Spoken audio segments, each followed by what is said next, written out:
Esto es Lilith en CDN.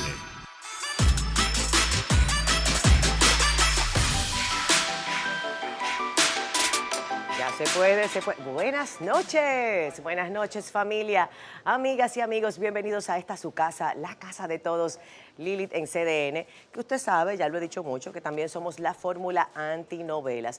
Suelte esa novela, venga para acá y vamos a aprender. Señores, cuántas contundencias en nuestra media isla, cuántas cosas que nos encogen el corazón literalmente, cuánto mal anda revuelto y cuánto que aprender sobre cómo defendernos del mal y también identificar esos comportamientos que pueden llevarnos a situaciones de verdad nefastas, trágicas. Seguimos en oración todo un país, un solo corazón, por David Ortiz, nuestra gloria nacional. Y también queremos analizar, de verdad, fruto de esta situación que nos ha hecho a todos reflexionar, pensar y de alguna manera sentirnos muy consternados, nos ha hecho reflexionar sobre el perfil de un sicario. En nuestro país hay y existe el sicariato y es una condición real, es una situación real, fruto de muchísimas aristas, de muchísimos flagelos, de muchísimas condiciones que vivimos. Queremos analizar la psiquis de un sicario y poder de alguna manera empezar a entender un poco más este tipo de acciones que nos consternan. Pero antes de entrar a ese primer bloque, que es por supuesto con nuestras doctoras en psiquiatría de aquí, de la casa mía y nuestra, de nuestra propiedad, la doctora Carmen Ramírez, que está aquí con un look súper chulo. Aparte de eso les cuento qué más tenemos de contenido.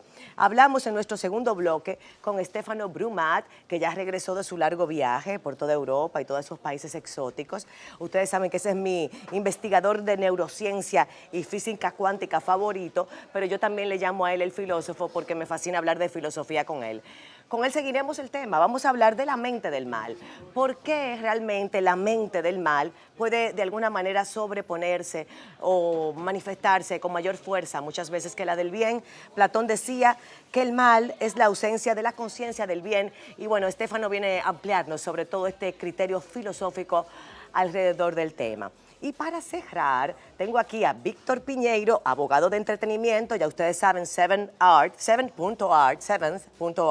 que es la cuenta obligada para todo aquel que quiere seguir buen cine, buenas series, buen entretenimiento. Y por supuesto también aquí está mi sobrino, el relevo mío, ya ustedes lo saben, el cinéfilo y comunicador Kiko Piñeiro, para cerrar con las recomendaciones de los hermanos Piñeiro.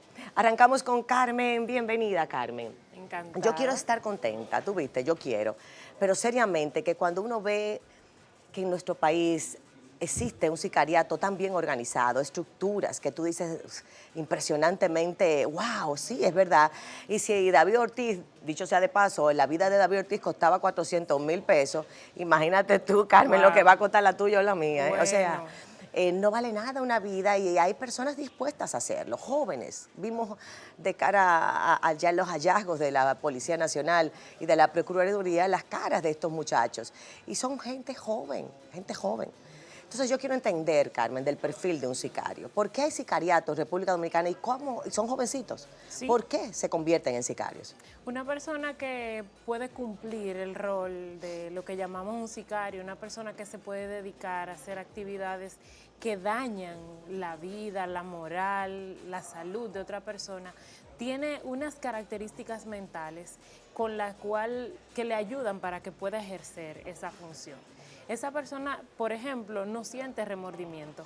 Sí, o sea, es un inconsciente, es un antisocial. Es un antisocial. Y no tiene culpa, no siente culpa. No siente culpa. O sea, lo que hace mal no le genera ese sentimiento que todos sentimos, que nos hace pensar, oye, no lo debo volver a hacer. Esa persona no tiene ese momentito para él pensar, no lo debo volver a hacer. Y no tiene remordimiento, no se puede poner en el lugar del otro. Si me hubiera pasado a mí, es poco asertivo. Ni empático, obviamente, no nada empático. O sea, no nada. siente, no le importa el sentimiento ajeno. No. Y las veces que parece empático, lo hace por buscar una conveniencia propia. O sea, si conviene ser empático contigo por tal razón, porque eres mi cliente o porque me vas a ayudar en esto, soy empático por ese momento o aparento serlo, pero solamente es por esa necesidad que tengo en el momento. Y una vez ya dejas de cumplir ese rol, no es empático para nada. Hemos visto casos donde tú ves mentes realmente inconscientes que no tienen ningún remordimiento. El caso del chamán tan mencionado, Sí. después del asesinato de las niñas y de su esposa, cómo se va a la playa, ¿recuerdas ese caso que Sí, fue muy sí. sonado? Este mismo caso de este joven que ha cometido el atentado contra David Ortiz, también Sí. pertenece a una banda de sicariato. Y conocemos tantos casos que hemos visto. Bueno, el caso de Ollena Saibar, que es un caso muy, muy emblemático en la cultura Que dominicana. nos dolió al igual a todos Sí, los dominicanos. yo estoy dolida, o sea, yo me siento triste, Carmen, seriamente. Claro Yo que quiero sí. terapia hoy, porque yo digo, Dios mío, pero ¿por qué está sucediendo esto? ¿Por qué hay mentes que pueden ser tan macabras, tan negativas, que no les importe perseguir y acabar con una vida y no se sientan realmente atribulados ni afectados? O sea, que esa gente tan libre, Deshumanizados. desde el punto de vista emocional, tan deshumana. Sí. Sí. Mira, si tú te fijas, la delincuencia no empieza por un hecho como este. La vida delincuencial de esa persona antisocial empieza por dejar caer algo, por reírse de una situación, empieza por cosas que parecen insignificantes y que van escalando. Desde la niñez. Tomo algo que no es mío, miento para ocultarlo, hago daño contra mi hermano y me quedo tranquilo en lugar de... Se ha hablado de niños también que abusan de mascotas. De mascotas, eso es sine qua non. Eso es vamos a decir, un símbolo muy específico. Un símbolo que nos dice mucho. Cuando un niño puede golpear brutalmente a una mascota, hacerle daño, se sabe que el camino va mal. ¿Es hereditario, No. o es algo aprendido en la familia o en el vecindario, en el barrio? O sea, ¿de dónde se desencadena esta conducta antisocial? Es en el nicho familiar que se da. Y empieza, pudiéramos decir, desde los 2 años. Niños que no pudieron aprender cuando le decían que no. Entonces se buscaban por un atajo lo que querían, ya sea que ese atajo fuera abuela, que fuera papá, que fuera mamá. Cuando me dicen que no y yo consigo por dónde conseguir eso que yo quiero, entonces ya voy labrando el camino. Pero luego en los grupos sociales los niños se vuelven crueles y ejercitan la violencia en contra de sus congéneres.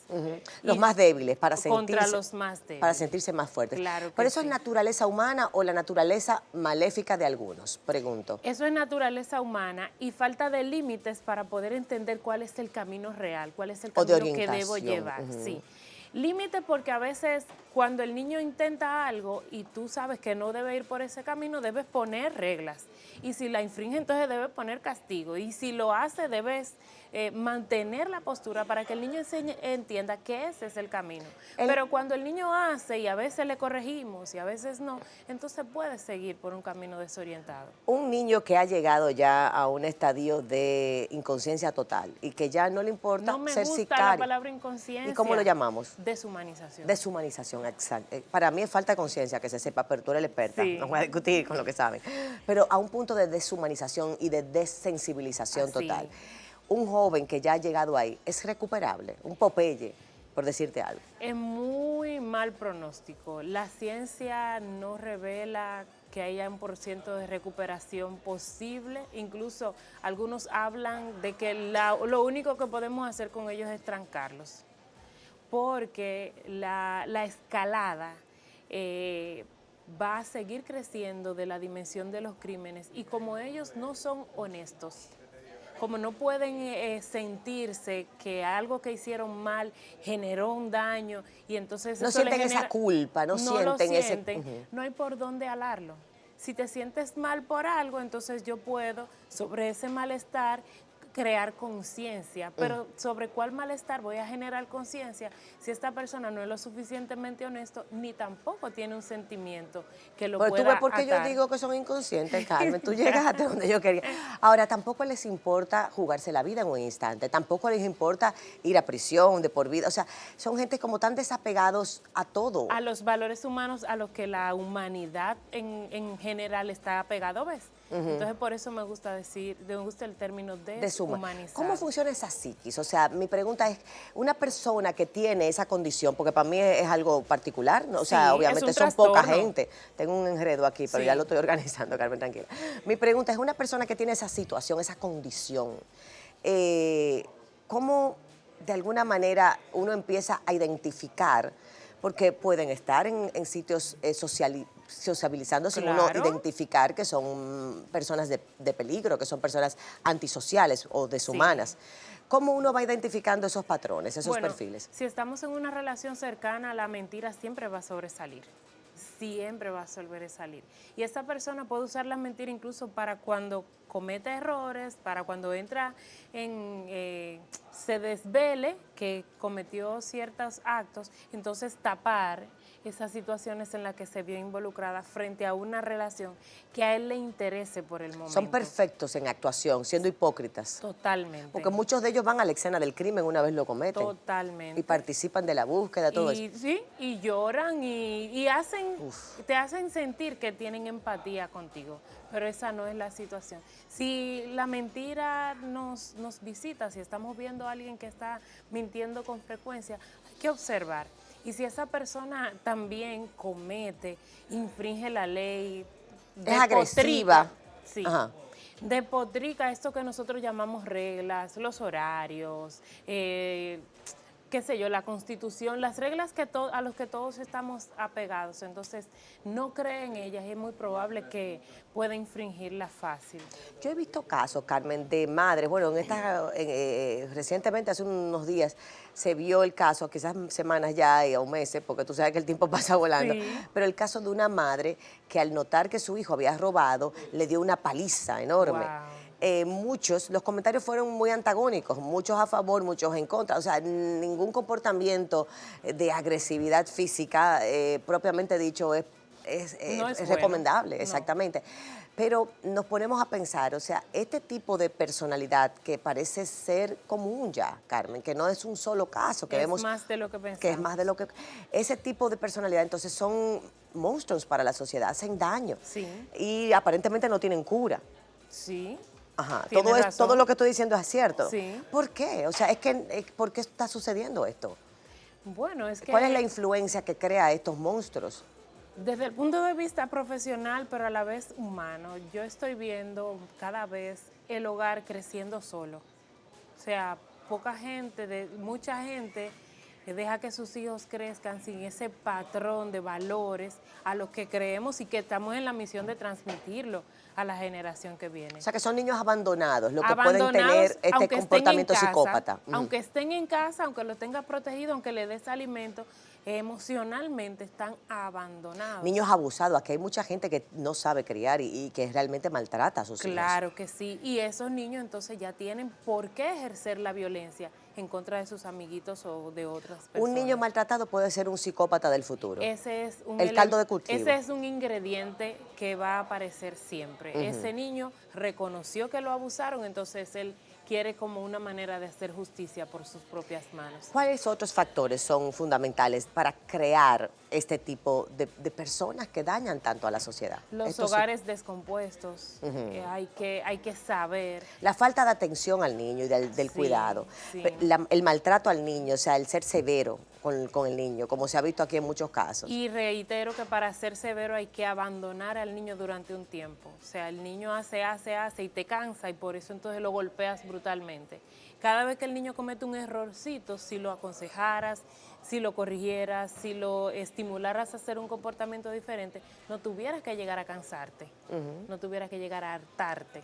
Entonces, una cosa, Carmen, tú sabes que a mí me inquieta, no porque tenga que se sepa ningún prejuicio con los tatuajes, que yo entiendo que las modas vienen, los piercing, los tatuajes, además eso es tribal, venía desde el origen, que vuelva a regresar, lo entiendo como un ciclo de la vida, o sea, no quiero establecer un prejuicio sobre los tatuajes, pero cuando vemos un caso como la foto que vimos hoy, sí. Ayer del atentado contra David Ortiz, de este joven, y tú ves el tipo de tatuaje que tiene, que es una calavera, una serie de cosas, uno se está dando cuenta cuenta que hay una serie de jóvenes que tienen ese criterio un poco dark, Sí. oscuro.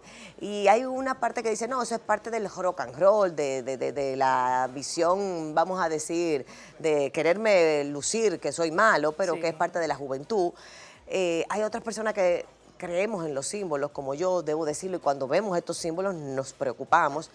¿Qué dices tú como psiquiatra? O sea, lo que yo me pongo en mi cuerpo, lo que me tatúo, los símbolos que yo decido establecer como mi statement en mi piel, ¿significan lo que está pasando por mi mente? Significa con lo que yo me quiero relacionar. Hemos visto ya hace 9, 10 años que se puso de moda que los adolescentes pertenecían a una filosofía negra, Sí. emo, algo Ajá, así. sí, los emos. Entonces Ujú. ya no adoraban la vida y querían preservar la vida, sino que querían infligirse dolor, maltratarse y adorar la muerte y la oscuridad como una manera de filosofía. Sí, lo que hacemos en nuestro cuerpo. Fíjate que la gente libre con poca cosa se viste. Necesita poco atuendo. La gente con libertad, que aspira a cosas superiores, como que se interesa poco por el cuerpo.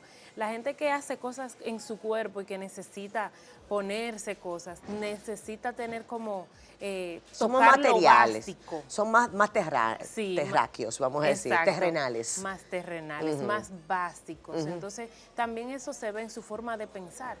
Ellos también son más elementales en las cosas que necesitan y que definen como prioritarias.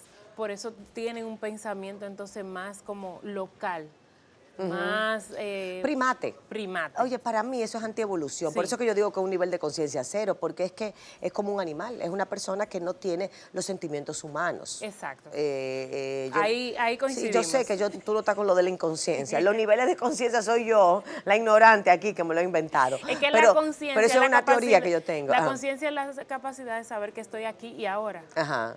Y ellos tienen esa capacidad. Si estuviera aquí sentado contigo uno de ellos, te puede decir, yo estoy en CDN y estoy con Lili y me llamo fulano de tal. Tiene Claro, conciencia. claro. Lo que no tiene es humanidad. Claro. Señores, cuánto aprender con la doctora Carmen Ramírez. Muchísimas gracias, Carmen.